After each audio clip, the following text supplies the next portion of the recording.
Ci sono delle persone che restano lì nella nostra vita, come è stato per Ovidio, e anche Ovidio è restato lì con quelle persone, no? Noi possiamo conoscere un sacco di gente, e certo per il suo lavoro Ovidio ha conosciuto un sacco di gente, ma poi quali sono quelli che contano, quelli che ti tengono su, quelli su cui tu puoi contare. E Ovidio Gobbo, osta della Gigia, era una persona su cui contare.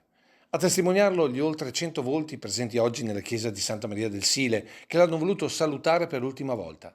Una chiesa e un quartiere non casuali, come ha ricordato il celebrante, Don Giovanni Kirchner.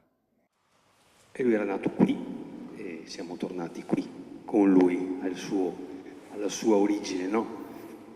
Alle case Luzzate di via Sabottino, quindi un posto, ecco, non proprio di signori, ecco, ma di gente semplice che era finita là per tante strade, tanti motivi diversi, no?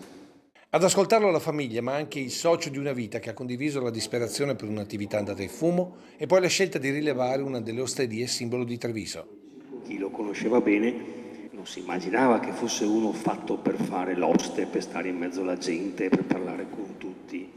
Eppure ecco questa svolta non voluta, che sembrava una disgrazia, in parte lo era, ha come tirato fuori una parte di lui, delle qualità che non si sapeva che lui avesse, forse neanche lui stesso sapeva di averle. E allora la lezione che ci ha lasciato Ovidio, ha sottolineato il parroco, è che non dobbiamo pensare di essere padroni del nostro destino, ma dobbiamo imparare ad adattarci ai cambiamenti. Di non intestardirci a volere la vita come noi la desideriamo, la progettiamo, la decidiamo, ma di starci in quello che capita, anche se a volte non è esattamente quello che volevamo. Al termine delle esequie la salma di Ovidio Gobbo ha lasciato la chiesa e il suo quartiere, avviandosi verso la cremazione.